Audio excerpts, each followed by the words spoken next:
The final penny I clutched tumbled from my grip that dawn and spun into the grit like it was eager to escape me as well. I didn't waste breath pursuing it. A lady solitary on the Montana Trail discovers what to release. Starvation has a knack for shearing vanity, yet it never fully snuffed out my own. I'd been trudging since first light, shoes split, dress ragged, snagged by a cart's wheel the prior day. My fingers still held a trace of slate powder from the classroom I'd led back in the east. The kids' giggles, their wide gazes, all swapped for this gust and hush. Illness claimed my spouse. Bills claimed the home. The rail claimed me westward, vowing jobs that vanished at the whisper of widow. By the hour the village sharpened into focus, my gullet burned rough from gulping sand. I halted at a water basin, dabbed my cheeks with the edge of my wrap, and squared my shoulders. No matter the outcome, I'd stride in as if I still claimed a stake in this realm. The mercantile's chime rang parched as I crossed the threshold. 4 fellows slouched against the ledge, brims dipped, tones laced with that snicker that trails a Gal Sans band. "Huntin' for anything, ma'am?" one queried, gaze skimming the tear in my cuff. "Employment," I stated, "any sort. I can stitch, prepare meals, instruct. I'll pay my way." The chuckles resurfaced, subdued now, but keener. Loads of earth to till beyond, though most gents round these parts already claim spouses for such chores. Their barbs pricked milder than the grins. I departed ere the heat in my lids could spill to sobs. Afield, the breeze had sharpened. It bore the tang of storm in steeds, and amid that murky horizon, I spotted a fellow mending a barrier solo. His motions were measured, purposeful, akin to one who had repeated the task so long he'd lost the reason. I trailed the lane till it guided me to his entry. "Mister?" I hailed. He pivoted, narrowing against the glare. "What are you after?" His timbre grated, like soles on pebbles. "Labour. I can scrub, whip up grub, tend barriers if required." He scanned me, grime on my fringe, soil on my palms, the gauntness beneath my jaws. "No chores suited to you on this spread." "I'll claim what's unsuited," I counted. "I merely seek to barter for my bites."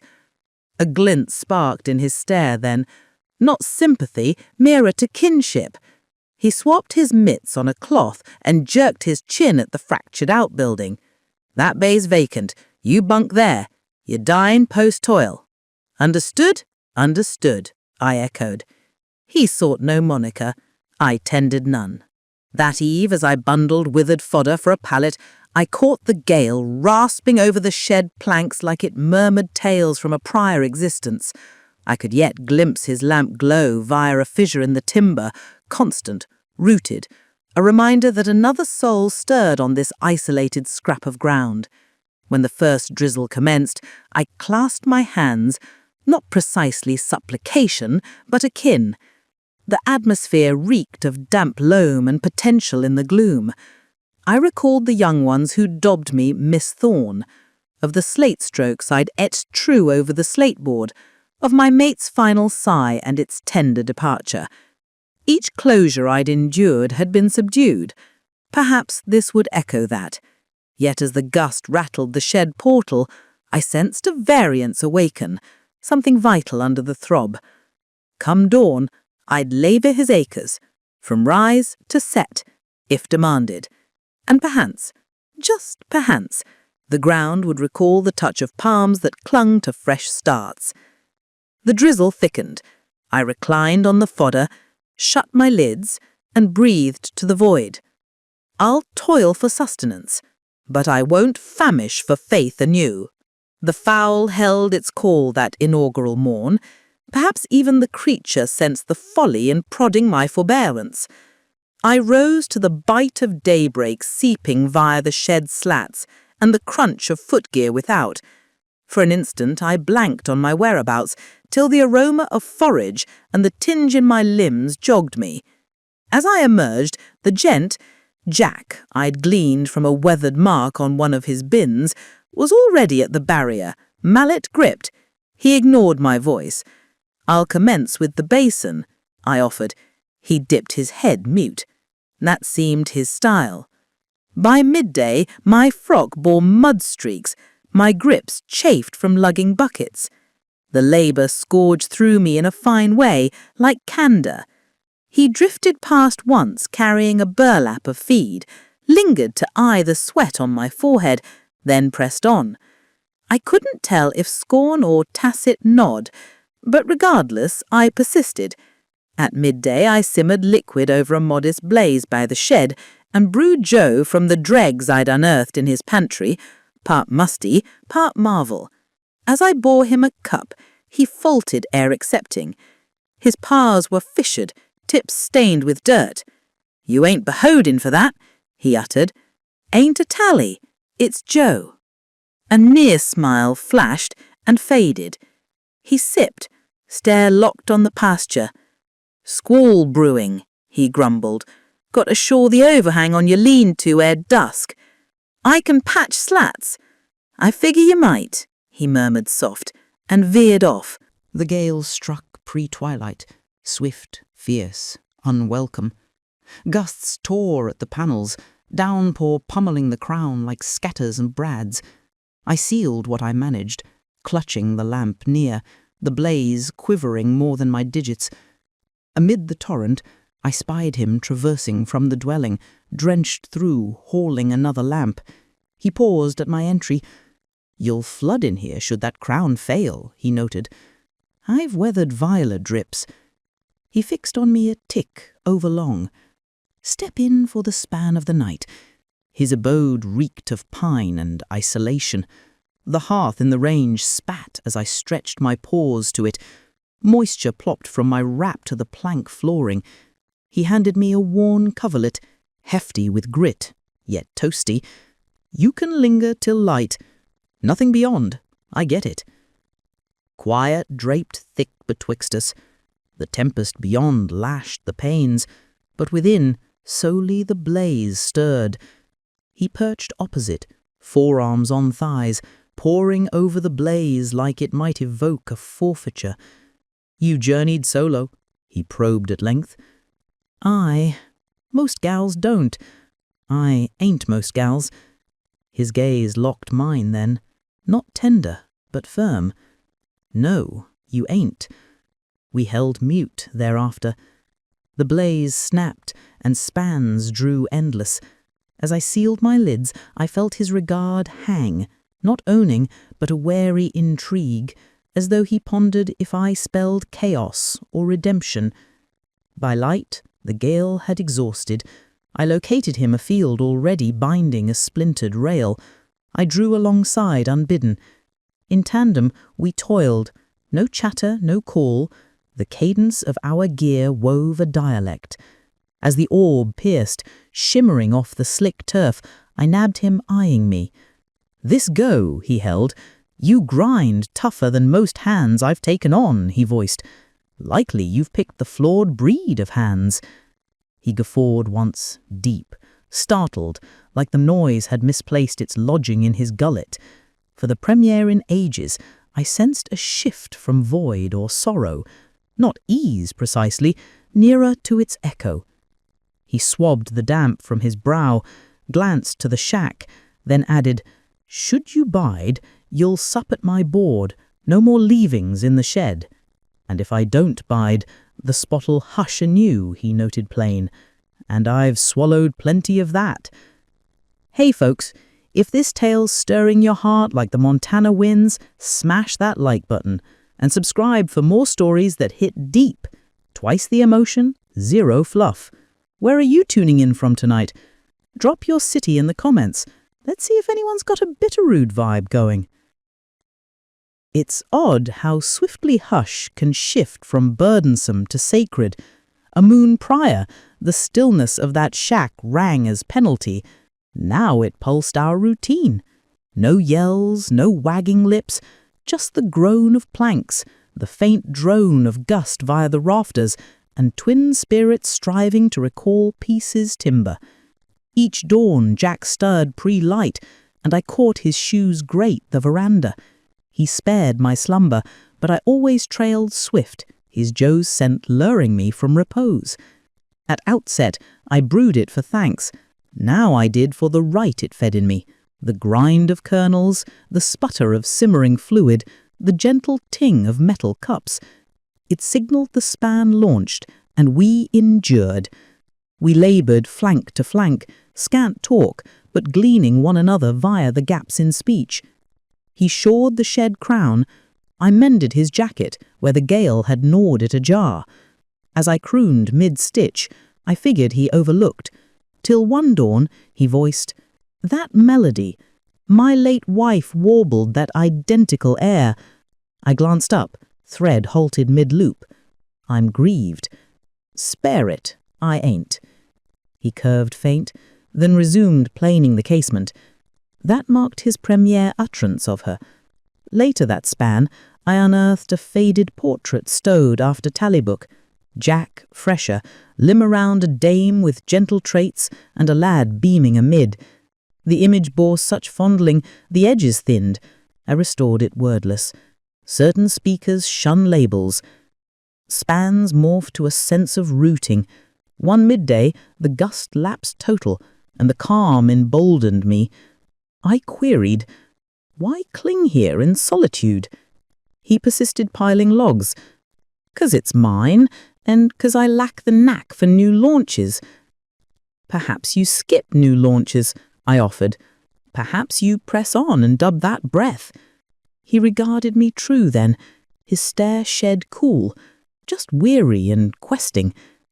That eve, we partook evening fare at the wee ledge by the range, legumes, loaf, and a hush not barren. I noticed he'd laid twin platters unprompted. As I stretched for the seasoning, our paths grazed, slight, mere hid to hid, but after spans of span, it struck as thunder in languid reel. He pulled back first, gaze dropped. I feigned ongoing repast. Later, as he ventured out to scan the vault, I viewed him through the pane. Moonbeams snared the frost in his locks, the form of a soul who had battled excess chills. I pondered if he grasped his turf, so vacant, so mute, had commenced to gleam anew. The morrow dawn, he left a creased kerchief on my seat, my letters sewn in a nook. My inhale hitched as I clocked it his script, crude yet precise, wrought in azure filament. I never pried when he'd wrought it. Certain boons thrive unexplained. That dusk, as the orb sank aft the crest, he filled the portal and voiced, "You've wrought more for this spot in a moon than I have in years." I scarce tidied and simmered. He wagged, "You lent it the ring of hearth." The gale wafted silt athross the yard, aureate in waning glow. He advanced, mittened paws on the balustrade, timber hushed. "Realm still out yonder, owly still at whiles. You ever pine for folk?" I curved, "Not the breed that jabbers excess." He chortled mild, and for the premiere, the hush betwixt us rang arranted. When gloom fell, I lay roused, heeding the faint groan of the abode, the thump of fresh forge rising, not via beams or fasteners, but via faith. And though we'd voiced naught on it, I knew we both dreaded identical. That one errant hush might shutter what this tender calm had commenced to mend. The initial murmur hit via the provision cart that halted biennially. Twin gents on the perch, boisterous with voids to fill. One hawked his chore and voiced, "Word is Harlan's got a dame bunking yonder now. Dubs are his aid, but we all twig what that spells." Jack held stone. He merely pressed on decanting provender, visage hewn from rock. But I spied the sinew in his mandible flex. I voiced not, loath to heap on the load already perched on his frame. Yet the phrases dangled like haze that clung. The subsequent trek to village for goods, the stairs trailed like shades. Dames halted mid-stride, gents canted brims with sneers. I paced by Jack, crown aloft, but inward a quiver stirred. I bore no blush for my toil, for him, but blush seeps when poured ample. At the emporium, the keeper, Mr. Ellis, plunked the bloom burlap a tad fierce. "Didn't peg you'd return with an escort, Jack?" he noted, stare skidding to me. "Reckon a soul tires lonesome." Jack held mute. He tallied and wheeled to quit. Afield, on the stoop, I probed soft. "Why held your tongue?" He riposted, "Wouldn't sway what I voiced. They've locked their notions." "But hush rings as assent," he braked, "and prattle just stokes their blaze." His phrases struck as a portal slamming. We rolled home sans further din. That dusk he mended the hasp on the shed as I swirled ragout over the range. The ether twixt us clung dense. As he entered, drizzle shedding from his brim, I essayed anew. "You might have voiced verity." He doffed his shell. "And what's that?" "That I labour for you, that naught else calls voicing." He eyed me then, lids fatigued. "Out here, phrases don't sway wits, deeds do." "Then perchance you shrug their thoughts, but I don't." His hush dragged so it rasped my edges. At length he voiced, "You twigged the lay when you arrived." The phrases dropped chill. He meant them not barbed, I credit, but they sliced still. I quitted the ragout chilling on the ledge and strode to the murk. The vault loomed steel-hued, laden with unspent pour. My soul sank in slop, but I pressed to the crest, where dawn first kissed the dale. I deemed this turf budding home, now it rang solely his. By light I'd bundled my scant hoard. He nabbed me at the rail, lashing the final thong on my pack. "With a bound," he probed, timber low. "With a hush, don't mouth for me. I never aimed to brand you, Eliza. Perchance not, but your hush did." For spans he held void, then scarce audible. "If you quit, this turf'll wither afresh." I eyed the shack, haze ascending slim from the flue. "Perhaps it has." I trudged, till the trail bent from view. I spared no glance aft, not for lack of pull, but because I couldn't stomach viewing him rooted there mute and stock still, like a soul eyeing his own hearth blaze, yet bulking the cry for aid.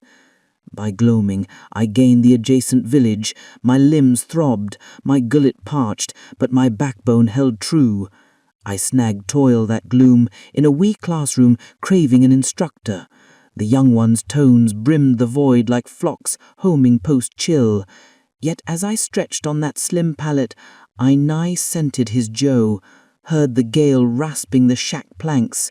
Certain hushes pursue, his did. Chills struck swift that cycle, keen and azure-rimmed. The swells donned rhyme like aged woe, and each dawn I viewed my exhalation ascend like haze in the classroom pre the range kindled. The young one's babble crammed the nook where forlorn once resounded, but as the final chime told and hush reclaimed the gale without, I bore a moniker I shunned aloud. Jack Harlan. 3 moons had lapsed since I quitted his spread. I schooled myself I'd interred it neath fresh toil, fresh visages, and the firm beat of drills and slate grit. But recall don't dim on order. It clings like pine and Joe's whiff that adhered to his garb. The gale hit on a 5th day midday, dense flakes devouring the paths. The classroom crown creaked neath the load, and I opted to hold the young ones an hour more till the gust eased. That's when I spied him via the misted pane, ambling languid o'er the blank plain. For a thump I deemed the frost birthed a reverie of him, but no reverie e'er rang that wearied, that tangible. He alit by the stoop, flakes caking his shell. I advanced without, my exhalation snared in the iced ether. "Eliza," he voiced, my moniker fled his lips like a burden hauled over long. "You oughtn't brave here," I mustered, "the gap seals pre-night. Then I'll bide," he doffed his brem lids downcast, "if you'll grant span to voice what hold me." The gust sissed twixt us, yanking my wrap. I yearned to wheel, but his timber bore the self-same firm heft as our premier, solely now it lugged remorse. I played the craven, he owned, held mute when due, deemed hush, guarded calm, but it left you soul with pang I wrought. The phrases rent aught in me I'd strived whole. It weren't your hush that stung, Jack, 'twas mine, deeming I could stride off and not pine you. He drew nigher, flakes crunching neath his soles. I raised a fresh rail span, he voiced hushed, nigh clumsy, and a fresh nook off the scullery weren't aimed.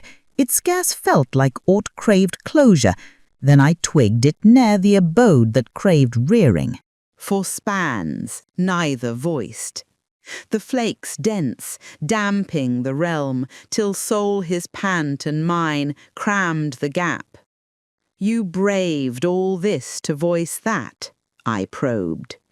Nay, he riposted, I came to plead if you'd return hearth. Aft him the brink smeared blank. He delved his shell and drew aught wee, an azure sewn kerchief. My letters yet there, dimmed from where. He tendered it like tribute. I claimed it, digits grazing his. You clung to it. Ne'er could I cast what lent the spot pulse. The gust mellowed, nigh kind now. Within the classroom a lamp danced, the young ones' sketches swaying on the barriers. I eyed them, then him. They crave a crown sans seep, I noted, and you crave one to call your bull-headed. He curved then, the premier true curve in moons, then reckon we both crave identical. We rolled aft in tandem via the flakes, the trail lost astern. The shack loomed expectant, haze ascending, slim and plumb to the eve glow. As we crossed in, the toasty struck like a recall at last homing. He decanted twin mugs of Joe and set 'em on the ledge wordless. I perched opposite, paws clasped round the metal mug. The blaze crackled mild, and for the premier the hush twixt us rang full, not barrier, but vow. Without, the gale waned, and wane gleam unfurled o'er the dale. I mulled the phrases I'd breathed to gloom once. I'll toil for sustenance. Now, as the blaze shone firm and his lids locked mine, I twigged I'd unearthed aught far grander. Not toil, not bites, a home.